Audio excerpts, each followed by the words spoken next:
Hello, everyone, and thank you for joining us for this episode of Threat Talk. I'm your host, Bob Hansman, and today we've invited Pallavi Singh, Product Marketing Manager for our ecosystem and cloud service integration relationships here at Infoblox, to come and talk to us a little bit about how all of these things can work together to hopefully provide more value, maybe even deliver on that promise of 1+1 = 3 that was all the marketing hype about a decade ago. Thank you for joining us today, Pallavi. Thank you for having me on the show, Bob. Hey, and so the first thing I want to do, though, is the word ecosystem, kind of like that whole 1+1 = 3 was so abused 10 years ago that it became meaningless. Ecosystem is also being bantered around a lot in marketing phrases. Everybody seems to be part of an ecosystem. So I've seen it badly used and abused by various security vendors and even non-security vendors. It's not just a security term. So I'd like you to start by giving us kind of your perspective on what is a security ecosystem. Yeah. So the entry level of an ecosystem is all about the management automation of tools like SIMs or your IT trouble ticketing systems. So think of your company's environment, and now that it's so decentralized, you have your IT team, your network team, and security team, and they all use multiple tools and solutions to implement controls, manage data, or monitor. So, how can you make your existing process more efficient? It's by automating and integrating your existing solutions. That's what the ecosystem is all about. And but the analysts consider these table stakes today. Yeah. So they hate when security vendors brag about supporting an ecosystem when all they really work with is these tools, right? So the next level of an ecosystem would be, how are you sharing and utilizing your data and events with other security solutions? So think of an example of an endpoint event, that how it could trigger a vulnerability scan to verify that recently deployed patches actually made it to the device. So this is where the rest of our tools would come in, like such as your network firewall or your on-premises solutions like vulnerability scanners, network access control, your endpoints. And now we have the cloud platforms, which is the Sentinel and the Azure, Splunk Cloud, or AWS. Yeah, I know you've been doing a lot of work, even with AWS Route 53, which provides a DNS firewall, but that's all it is. Those, at that point, we're getting to the little tools that you could actually even go out and get open source, DNS firewalls, but it doesn't have the comprehensive reporting. It doesn't have, on the back end. You might want to use this kind of an integration to supplement reporting and alerting, but you might also want to supplement the front end, where you're feeding threat intel.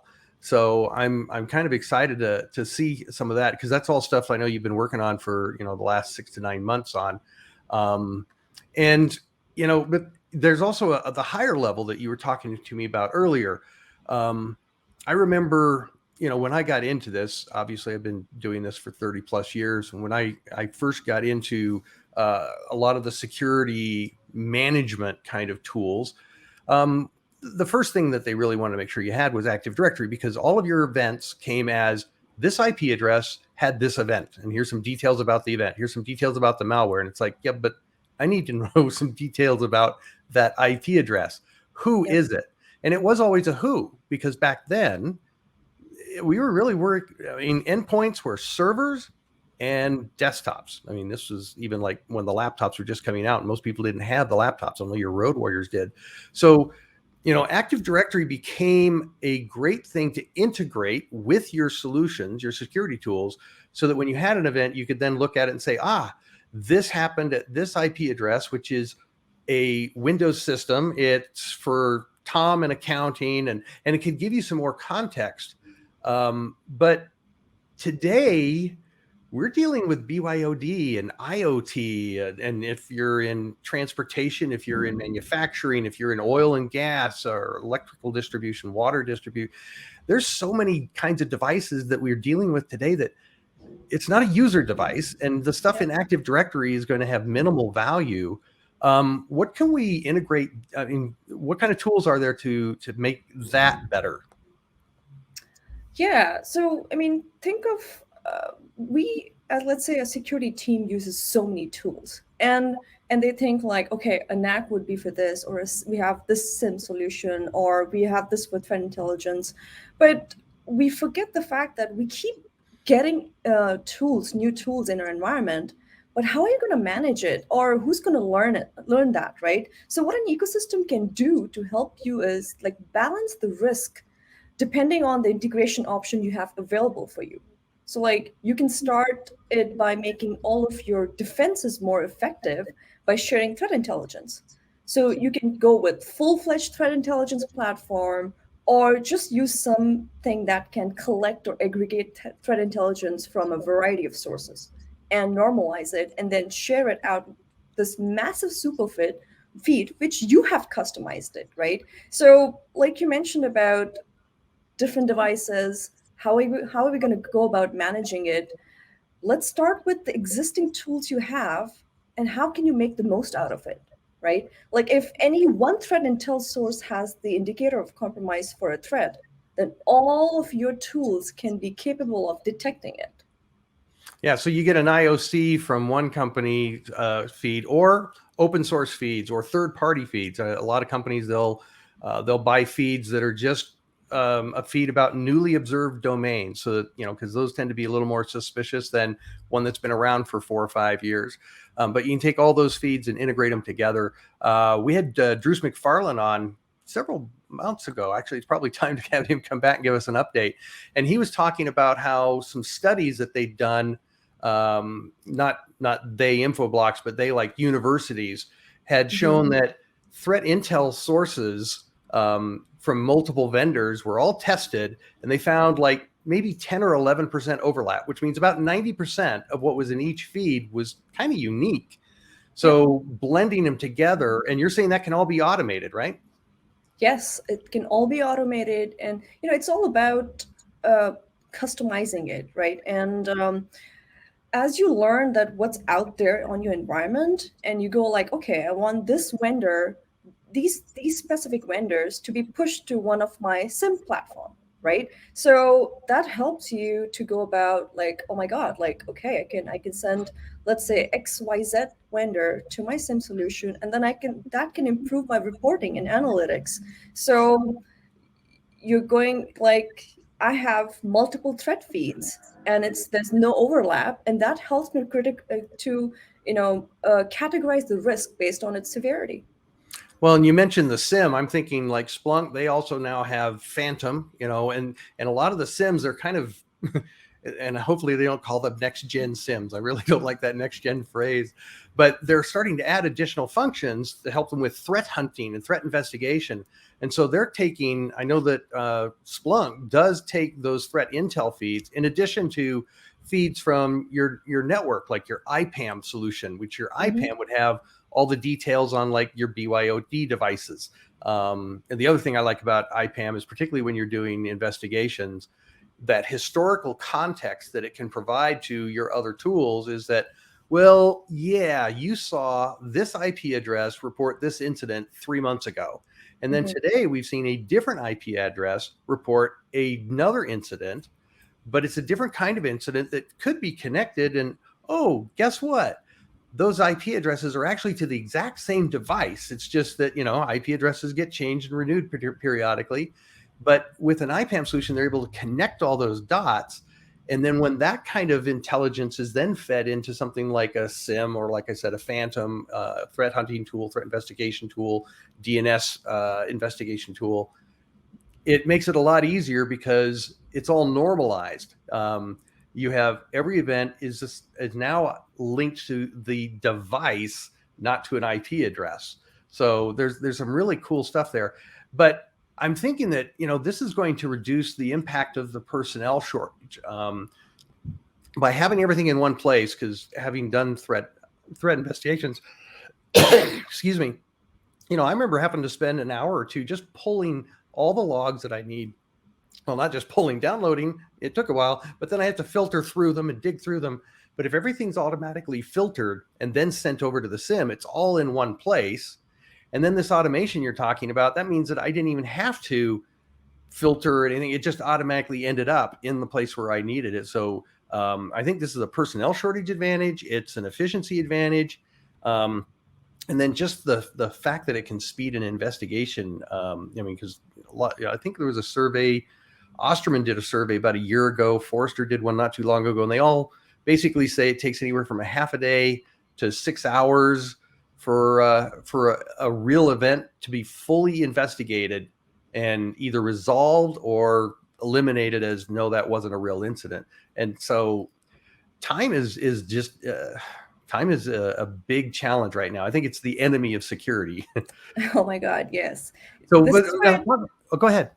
this is where the better agility kicks in, right? Like how you have automated it, and then now you're able to manage so many tools on your environment. So this is like an extensive integrations that enable the broader cyber ecosystem to work in unison, and you get to detect and remediate threats like effectively. Oh yeah, and again, showing my age, when I got into cybersecurity, there were only two tools that you could buy from third party, because when you bought the OS, your networking OS, it came with a password manager and that kind of thing. So the only thing you ever bought was endpoint antivirus and firewall. Those are the only two security tools. And today, I've been in customer meetings where they've called us in and said, hey, you know what our biggest challenge is? We try to meet with every one of our security partners, one partner a week. There are 52 weeks in a year, and we have over 52 partners. They're using dozens and dozens of tools. And so this efficiency of having everything integrated, automated, working together, just a lot of value there. Now, again, I've been talking about the time savings and how it speeds up certain things. Let's get into the cost. What is the pain point that somebody has to be willing to put up with to go through this? You know, it's not about the money here. It's actually about time. You know, you have this personal shortage, and then you have somebody who needs to learn these tools. Like I know I've learned from my peers that they have these people who are learning the existing tools, and then with the on-prem and multi-cloud platforms and with the cloud deployments, they bring in more tools, and they're like, oh my God, they haven't even gotten chance to learn all the features they have with their existing tools, and then we have brought in new tools. So again, it's about time, putting in time to understand that what tools can be integrated, their APIs, and what test scripts can be written, or how can you actually push your data from one tool to the other. So again, sure, the cost is involved, but it's also about time to actually learn about that. Think of the ways you can utilize your existing data instead of getting and bringing in more tools. So it's more about maintenance, right? While less than the initial investment, every time a vendor updates their tool, you may need to test scripts to ensure that they still work. But the good news is that it gets easier over time as resources get to know the tools. Yeah, I know that's one of the things that we struggle, because we have a lot of out-of-the-box integrations that we talk about. And even with teams trying to maintain those things, quite often we'll find that in the time that, because a lot of our products, somebody will place an order and then they get it. And then a month or two later, they actually start doing these integration pieces because they do the initial rollout. By the time that they get an integration, either we've come out with an update or one or two of those integration partners have come out with an update. But the script that they received 3 months ago, one of the APIs has been broken, and because there's now an extra field and they just had to put an extra comma. They had to add one comma and it worked. I'm thinking of a very specific use case, but it's because, we are not just, not only do we have dozens and dozens of security tools we mentioned ago, but these tools, they are evolving so quickly. Only about 15 years ago, your antivirus products, they tried to come out with an update maybe once a month. Then it turned to once a week. Yep. And now you can get 3 or 4 in a week. Even Microsoft, Patch Tuesday used to be called, and they still have Patch Tuesday. But then all of a sudden you get a patch on Friday because the patch on Tuesday actually broke something that they didn't get in the testing. And so that's the kind of burden that it sounds like, when somebody gets into an ecosystem, you've got, like Python scripts, that's what a lot of these tools use. Again, it's just for our listeners, make sure it's not like totally standardized, but Python tends to be one of the more common ways that people can integrate and the way they'll do it. And in a lot of cases, the APIs are so open, you could use anything. But if you want samples, if you want examples from the vendors of how they've done it, and most vendors have it, or they'll have a community where community members will share. If you just go out to the community and ask, hey, has any of you integrated this with that? You can get a lot of that help. But despite all the help, you still have to write a script, test a script, roll it out, and then monitor it for if it ever gets broken. So if that's that's a lot of work. And I do know we've got some SEs that they'll have a customer and they'll talk to the customer and they'll whip something out in a half hour because they do it so often. They know exactly what they're doing and they can do it very quickly.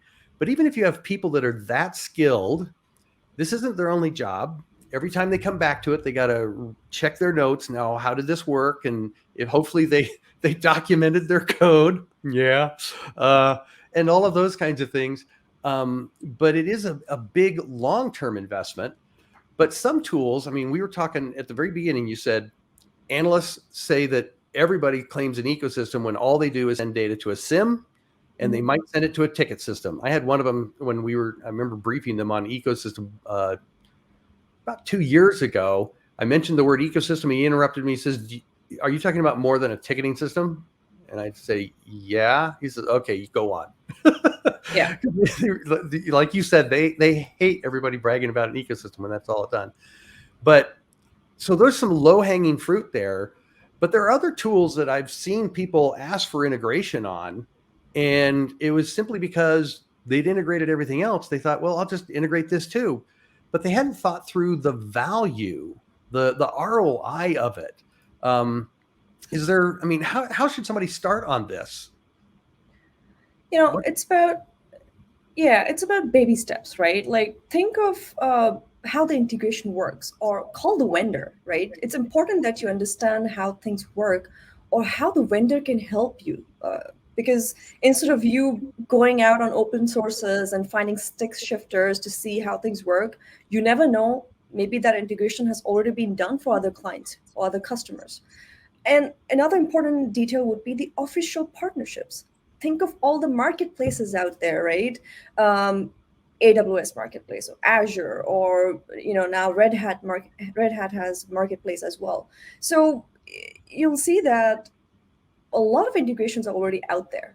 You just have to go to the marketplace, pick the one you want, and just buy it. And then you'll see that let's say your QRadar already has integration with Splunk or with other vendors out there. Like even IBM's marketplace, there are so many tools out there that how you can enhance your threat feed. So in terms of ROI, sure, there are like those small wins where you can take your small solutions and customize them, but there are also these big ones, official partnerships, which is they may not be out of the box integrations, but an official partnership means that the engineering teams on both sides have looked at it and did not see any obstacles. So a lot of work is already done.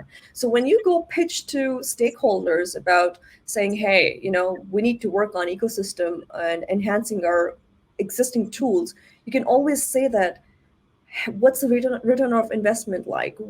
How are you saving time in investigation, right? These are the things that you should actually mention to the stakeholders so that they go like, oh my God, it's about time instead of more money. So, and then they're going to go like, we have analysts, they don't have to learn a new tool. They can use their existing tools to enhance what they're doing. So it's about more visibility, more control, and then security. The integration, one of the things that I remember a company doing is going through and just quickly identifying this product and that product. I don't see any value. And they went through and shortened the list of all the possible integrations and eliminated things that they just didn't see any ROI on those. And then they went through, like you said, I think it was a ticketing system and the SIM. Those two are typically, easy. So they started with that. But after that, they went through the partnerships. And that's where I'd learned about the community site. So you mentioned If you're looking at integrating with something like Azure's Sentinel, their new SIM tool and stuff like that, definitely if one of the vendors has a marketplace, go to the marketplace. But you can also go to any vendor's website and they have their technology alliance, their technology consortium, pick your buzzword, but it's not a channel partner like reseller in a group. It's other vendors in some sort of a technology agreement that worked it out. So since we've kind of covered some of the basics here, I did want to go into something else and talk about a couple of use cases. You mentioned the example of where a security event happens and then it would trigger a vulnerability scan. Then I'm assuming that also would trigger the ticketing system and SIM. It would just do them all at once, right? Yep. So that's a great use case. So let's think of, you have your SIM solution and you have your tenable Qualys vulnerability scanners in your environment.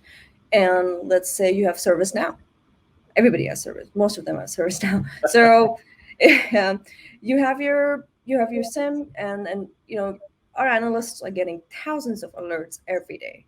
Now, depending on what kind of custom rule you have applied on your network data that's coming in, your security data events that are coming in, you have a trigger, an alert on your SIM, and then it's let's say high severity, right? And that will automatically go and open a ticket on your ServiceNow for everybody to see, for your IT teams to see, for your network teams and security teams to see, like, oh my God, this is a higher severity alert. What application was it? Where was it? What asset was involved? All of those details are already in that ticketing system because you have your SIM solution or you have your IPAM tool, which is already integrated to your SIM solution, right? So you see how these solutions are integrated, and you get your IPAM, the asset detail, your network detail, and that goes to a centralized place that is your ServiceNow. And then also at the same time, this is pushing this alert to a vulnerability scanner to check that, what exactly was happening, to get the details around, was it that we did not patch something, right? Was it some application wasn't updated, or what was the source of it? So thinking of the kind of visibility you're getting in this use case, I think the teams and companies have to understand that you don't have to go out of the box and get more solutions. It's so much can happen with your existing tools, and you can make the most out of that. Well, I've seen, you mentioned, and we talked about integrating threat intelligence. I've seen people that, they were looking at a different secure web gateway or a different next-gen firewall because it wasn't as effective as it was in the past. And I had that discussion when they said, particularly like a next-gen firewall and a lot of these tools, a lot of your security tools, there are open source versions of them. The only reason a lot of people don't use the open source version is because you've got to have the threat intelligence behind it. No tool can block something if the threat intel isn't there. Doesn't matter how good the tool is. It's got really cool reporting. It's got role-based administration. It's got all that, but it doesn't defend against anything. Now, again, we're just talking about defense tools right now. So I've seen them integrate the threat intel, and all of a sudden, with that super feed you were talking about, using like a threat intelligence platform or something like that, it uplifts even those tools that they were thinking of getting rid of. Now, all of a sudden, it's more effective and it works. But on your example where an event goes into the SIM, it triggers a ticket. It's not like operators are standing by. You don't have a bunch of analysts and they're just sitting there waiting for a new event. They're busy. So in the event that they do get a ticket, and that's the other nice thing, is the ticketing systems route it to the right people so that your really good people, they only get those high severe alerts. They don't get bothered with the others. You have your entry level people dealing with those. But by the time they pull it up, even if it's only 10 minutes later, that vulnerability scan that got triggered as well. I've had a lot of people ask me about that kind of an example. Why would you do that? It's like by the time they pull it up, the vulnerability results are there.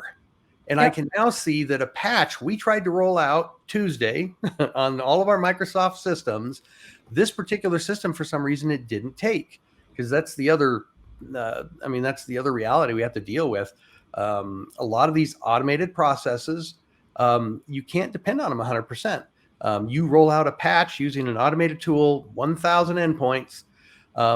You'll find that, 5, 10 of them never got it. And trying to troubleshoot that, good luck. Because all the reports will say it did, or they'll say they were offline. Sometimes, people were offline, but there's a lot of reasons that things can get missed. And so having an event trigger other kinds of proactive scans can provide an analyst with more information. So we've talked a little bit about the detection, and we've talked a little bit about the investigation and response side of things. Yep. The ecosystem also has a very proactive kind of capability. Now, one of the things I'm thinking of is that there are tools out there that would do like network discovery, kind of like that vulnerability scanner that will go out and get the latest status and make sure that that information is available when an analyst wants it. I've been working with people in oil and gas because of some recent mandates in the United States on that. Working and there's been other energy sector kind of regulations going out in other countries, particularly with the crisis going on in Ukraine. Infrastructure and energy is a prime target of disruption. So they're really looking at what they can do, and proactively, kind of like our vulnerability scanner, they're doing discovery. They're finding that, hey, we let's just use the oil and gas pipeline situation. We have miles and miles or kilometers, depending on what country you're in when you're listening to this, of pipeline, and there's sensors every so often. And when those go out, they have somebody go out and instead of fixing it, I mean, it's just a small little thing attached to a pipe. It's the computer component, and it connects to a sensor that's actually in the pipe watching flow and pressure and all that. They'll take off the computer part and just plug a new one in. It's just plug and replace. They don't fix it. But now you have a remote device that, even if it's on a proprietary SCADA, it's calling home over the internet, maybe using Wi-Fi to connect to a local hub or something like that. But all of these devices are communicating back to the home office. But when they try to do a discovery, they're discovering that, hold it, we have 52 devices that are different than the ones our system thought was there. And it was replaced with a new module that didn't have the latest updates. Yep. There's so many ways things like that get out of place. So one of the proactive moves we're hearing is automating discovery information, getting that automatically fed into IPAM systems. And again, early on, I apologize that I'm kind of going on a bit here, but I want to make sure I get to this, because we talked about security, but we did mention that ecosystems are also on the networking side. Yep. And that scenario I just described is all networking equipment, IPAM systems, network discovery, integrating your DHCP. It's all networking stuff, but security people need that information.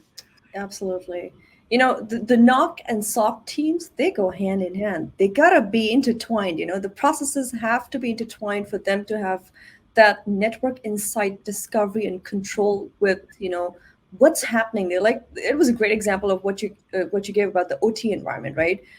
People keep changing in different locations wherever they are, and it's important to know, because if you don't have the visibility of the device or whatever server it is. If you don't patch it, that's there's one of your risks there. Anybody can compromise and get control of your environment. And we've already seen so many attacks that have happened in the past due to the OT environment, how the network team did not have visibility to that. So yeah, that's where the ecosystem is all about, right? It's for your IT team, it's for your network team, and it's for your security team. Use your existing tools, all the network access controls or the firewalls that you have out there. Get them integrated to your SIEMs and your SOARs, and see how it will benefit you, instead of getting a new tool which you already have a shortage of people in your team and are struggling to learn, right? And another example that you gave about was getting the event to the right people. Like when an event occurs, let the analysts do the understanding of it's a false positive, true positive, right? Instead of that event going to, I don't know, a CISO or a manager of a team going like, why am I involved? That was a false positive, right? So if you have your tools integrated, that helps you to categorize and understand where is it coming from. And for somebody to have that centralized platform to have an understanding of what exactly is happening and learn from it. Yeah, I'd forgotten about the CISO example, because I know that a lot of CISOs now, because of reporting mechanisms, they'll have all of the events of a certain type sent to them like at the end of every day, you know, so that they're aware of what's happening in the team during the day. So unfortunately, and this is the way I tend to end almost every podcast, because we have a lot more to talk about, but we've covered a great deal of information, but we are out of time. But I want to thank you for being with us today, Pallavi. Thank you, Bob. And I want to thank all of our viewers and listeners for your time. And please join us next time as we continue our efforts to help you stay on top of cybersecurity and ahead of cyber risks on Threat Talk.